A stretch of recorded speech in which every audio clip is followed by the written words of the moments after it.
All right, get out your phones. I know you're going to have an opinion on this one. There's a viral video that's being passed around of a gay straight alliance club at a middle school. I don't want to get specific on who and where because we're talking about kids. And we're not even talking about high school kids. We're talking about middle school kids.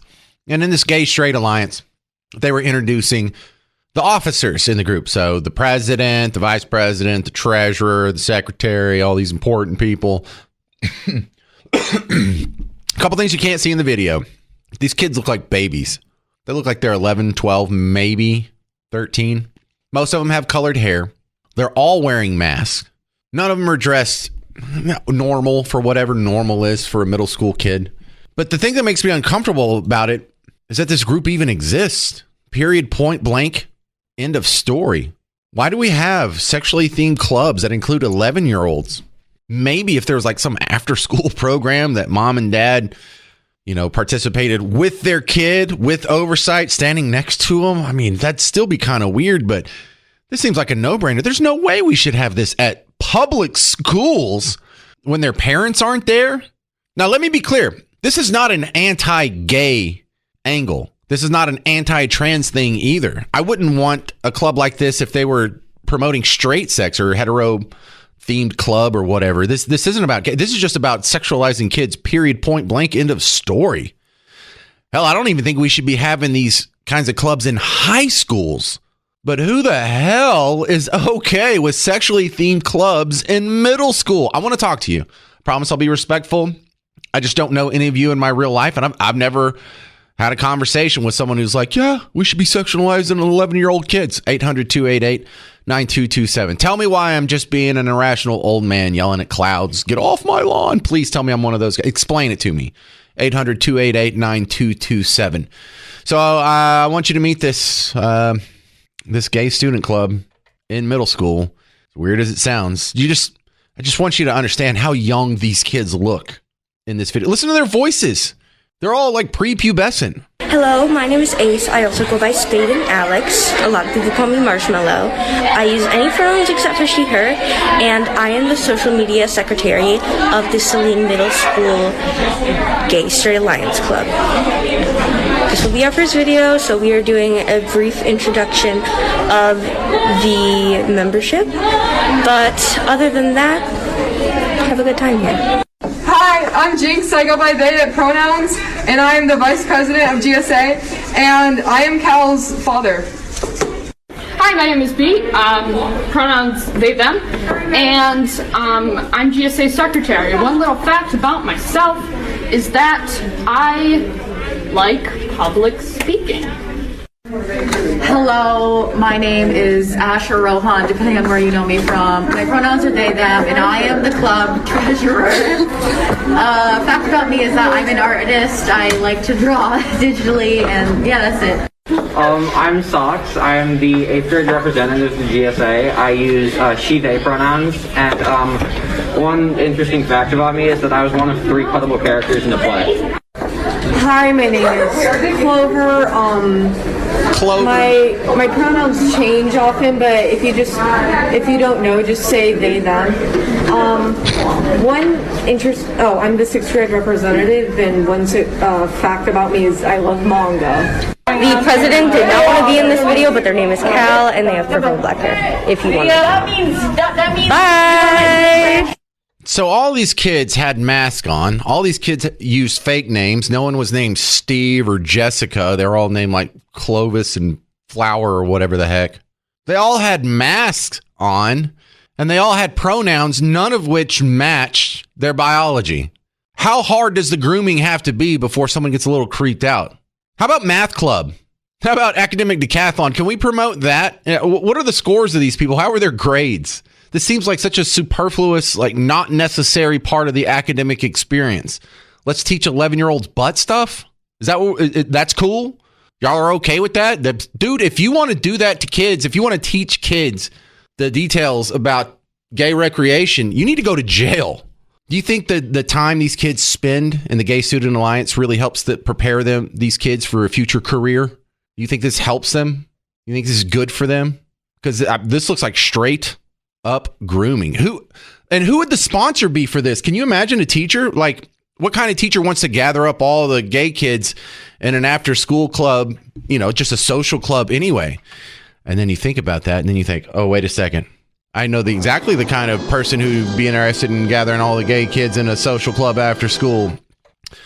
You know one of them, Tim Walz. Tim Walz was head of the Gay Straight Alliance in 1999 at his school in Nebraska. Why would they ask him? Why would he accept? That's weird. If you asked me, hey, James, you want to help the Gay Straight Alliance? I'd be like, hell no. I wish these kids all the best luck in the world, but I'm not going to be roped up into talking about sexually themed stuff with little gay kids. Forget that. These poor kids. Really, where's their parents? And it's not that I think we should discourage it or tell them they're wrong or they're evil. This is just not the place of the school, especially a public school. Like, you could even find a little sympathy in me if this was a private school. But no way this is okay. No way. And I use my parking lot metaphor to explain my point. It's like the stuff that's in these books. If I ripped a page out of that where they're explaining how to do certain acts, and I showed it to a kid in the parking lot at Walmart, I would go to jail. What kind of legal loophole is this if you put them in a public school away from their parents and stick them in a room with a guy who... Like, why would a guy want to sponsor this anyway? And if he's not... them rumors are seeming really plausible right now about Tim Walz. That is disturbing. If that doesn't disturb you, I want to hear. I need to hear from you. Who is okay with this? 800-288-9227. A middle school gay club, Gay Straight Alliance club? Really? 800-288-9227. Someone please explain to me how this is anything other than grooming. Coming up next, we're talking about inflation as well. And I want to hear your thoughts on the GSA, 800-288-9227. I'm James Parker. It's News Talk 820 WBAP, now on FM at 93.3. Avril Lavigne. Welcome to the James Show. News Talk 820 WBAP, now on FM at 93.3. No, I'm not wearing Jinkos right now. If you want to be a part of the conversation, 800-288-9227, 800-288-9227. My next guest, Scott Curley, is joining us to talk about inflation. It's still raging, and it's not getting a whole lot of attention. You would think it'd be like the top issue that's discussed on the campaign trail because it surveys high with voters, but it's just not getting that much airtime, I think. How are you dealing with it? Let's ask my next guest. Hey, Scott, let's talk about inflation. First off, how bad is it still going? Well, thanks for me today. Inflation is a real thing, and we're feeling it every day in the workplace. And the challenge that we're facing with one of my companies, or with all of my companies actually, is that we have to still be able to provide a service that is affordable to to the consumers, to our clients, while at the same time taking the inflationary issues into account. And it's a hell of a juggling act, I might say. So I think one of the biggest people who are hurt by inflation is the small businessman. The big stores can kind of accept changes a little bit easier because they can average it out over hundreds, if not thousands of locations. But for those guys who just have one shop, one store, it seems like those are the guys who are the most vulnerable to raging inflation. Well, yeah, very true. It's a good point. Also, when we're dealing with these inflationary factors, we have clients who need our services. I mean, and not just us, but anyone who takes on clients or customers, whatever you want to call them, whatever category they fall into. They're calling and they're signing up and they're hiring you because they need you, and it puts us in a really tough predicament when we can't spread that issue over amongst several locations, because you're right, we are one location and we have to find a way to keep the cost down and still satisfy the customer. And there aren't many ways that you can do that. Well, that appeal to both the consumer and the employees, I might say. Well, looking at your background, you've done a lot of like Tax Masters is one of your big success stories, and you help small businesses, do their tax strategies and whatnot.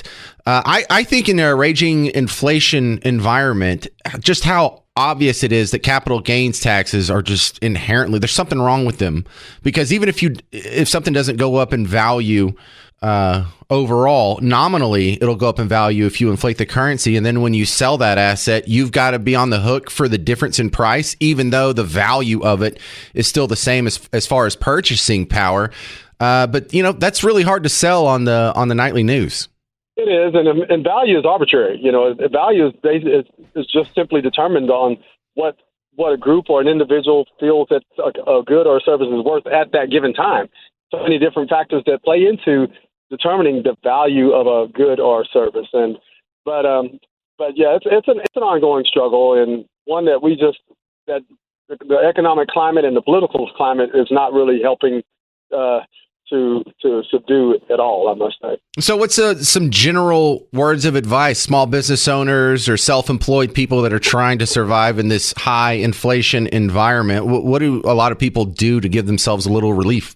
Well, I believe in trying to control what you can control. The only thing that we all can control is our own behaviors and our own attitudes.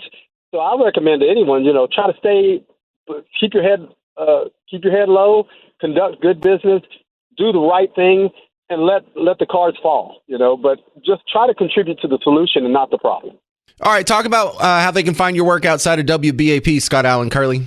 Well, you can always find, I wrote a book called Absolution, The Dark Path to Light that kind of chronicles my life journey from doing very poorly and making bad decisions to where I am now. You can find that on that book on Amazon.com, or you can just go to ScottAllenCurley.com and read all about it, or me, if you choose to. Yeah, and it's a true rags to riches story, going from being a prisoner to a millionaire, and then now to WBAP, top of the mountain. The legal way. Yes, the legal way. ScottAllenCurley.com is his website. Thank you for your time, Scott. Thank you for having me. Have a good one. All right. Coming up next, we're going to do a little preview of the Cruz-Allred debate that you're going to hear tonight on WBAP or our news partner, WFAA. That's next on The James Show. If you have any comments before the show's over, get them in now. 800-288-9227. 800-288-9227. I'm James Parker. This is News Talk 820 WBAP, now on FM at 93.3. Hey there, welcome to The James Show. News Talk 820 WBAP, now on FM at 93.3. One thing you're going to hear on WBAP that you are not going to hear on Fox News, that you're not going to hear on the nationally syndicated shows, that you're not going to hear in most other platforms, is a little bit of a dive into what's going on with our Senate race, Ted Cruz and Cruz-Allred. And I don't think you need to know a whole lot more about Ted Cruz. He's been our senator for about 12 years almost now. He's been through the ringer a few times. Beto O'Rourke 6 years ago, and with the presidential campaigns and primaries and debates there, I think you're pretty familiar with who Ted Cruz is and what he stands for. Cruz-Allred, not as much of a known figure. I've learned a lot about him. Before this campaign, I've seen the name, sounded familiar, but he's a congressman. But he actually has a pretty cool story here. He's from Dallas here. He went to Hillcrest High School. Shout out my Hillcrest folks. I've actually had a couple of callers from there. But he was a football star, but not just like some dumb jock. He was actually class president. So that's pretty cool. And then when it was time for him to go to college, where'd he go? He went to Baylor. So that's pretty cool. Good Texas Baptist College. Did so well on his football scholarship. He ended up going to the NFL. All right, this is a pretty impressive guy here. Class president, so you're no dummy. And you're not just smart and athletic. You have to have social skills to pull that off. But so damn good at football, you go to the NFL. Played linebacker for 5 seasons with, the Tennessee Titans, I believe it was. Yeah, Tennessee Titans. And then after that, he says, okay, I'm going to take my degree and I'm going to go to law school. So after NFL, he goes to law school, but he goes to Berkeley. And then he gets a job as a civil rights attorney, served in the Obama administration, and then went straight into Congress after that. Actually defeated old Pete Sessions in his race in 2018. I think that might be where I first heard his name, was that Pete Sessions race. So he sounds like an impressive guy. Sounds like someone you and I would be friends with if we were just hanging out. But what is this platform? All right. Less spectacular.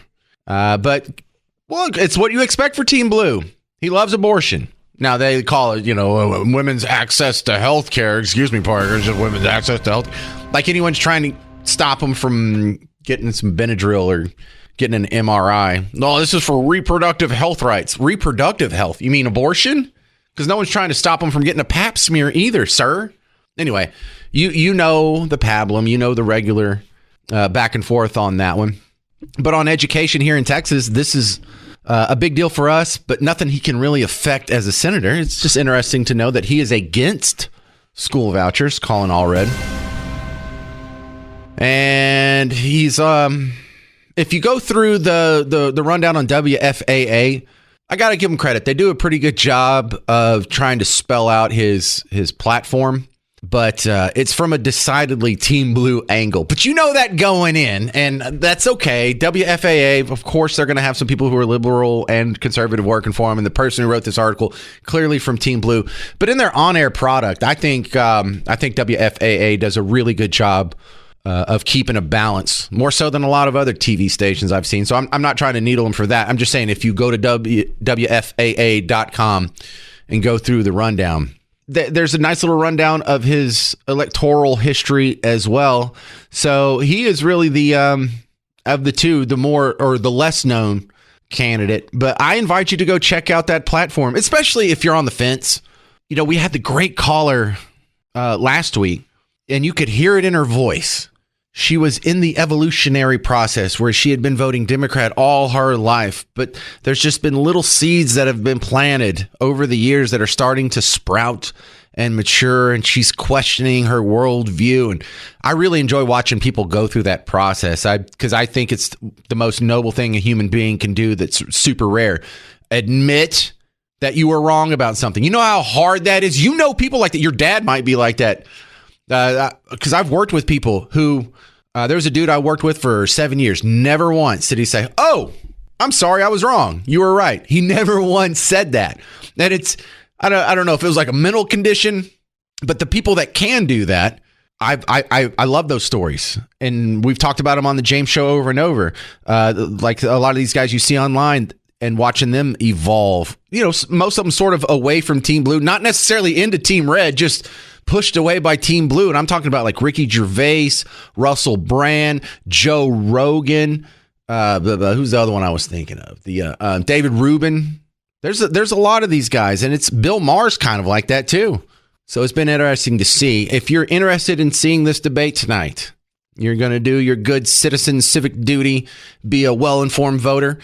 It's happening at 7 o'clock. Now, WFAA has already gone into special coverage, which if you go to their website, you can start watching their live stream right now. They already have it popped up on the front page. But if you're not able to sit in front of the TV or you just prefer the audio format better, we will be playing it live here on WBAP. And then there will be some analysis afterwards on the Chris Crock Show. So after if you do watch it on TV after it's done, if you want to hear a longer breakdown, come back to us and we'll take care of you on that front. But a big thanks to our news partner, WFAA, for putting this on, because they are also making it available on about a dozen stations across the state of Texas. And they're really kind of doing a public service here. I know this is probably good for ratings and whatnot, but they didn't have to give it to all of us for free and spread it around like that. That was actually just an evil corporation doing the right thing by its audience. So the Ted Cruz debate with Cruz-Allred tonight, 7 o'clock, WFAA and WBAP. For those of you trying to win the trip to Vegas to see Motley Crue at the Park MGM, I've got a keyword for you right now. You got to text the word Motley, like Motley Crue. Text Motley to 95819, 95819 to get yourself another entry and a chance to win the trip to Vegas to see Motley Crue at Dolby Live at Park MGM. Your next clue is going to be tomorrow on the WBAP morning show. And if you're skeptical, why should I bother trying doing that? Dude, we got to give it to somebody. Somebody's going to win it. Might as well be you. Prizes are provided to us by Big Machine Rock and Live Nation. For full contest rules, visit WBAP.com. Thank you very much for hanging out with me today. Stick around. Mark Levin is coming up next. If you need more of the James Show, find my stuff. We have a lot on Facebook for WBAP and on YouTube and all these other social media platforms. And also the podcasts. I'm going to get out of here and go put up the podcast of today's show. And you can find that at WBAP.com, the WBAP app, and wherever you're already listening to podcasts. Just go ahead and give me a search. And if you do find me on social media, do me a like, do me a subscribe, do me a share. Every little bit helps, and I thank you for it. I'm James Parker. This has been The James Show on News Talk 820 WBAP, now on FM at 93.3.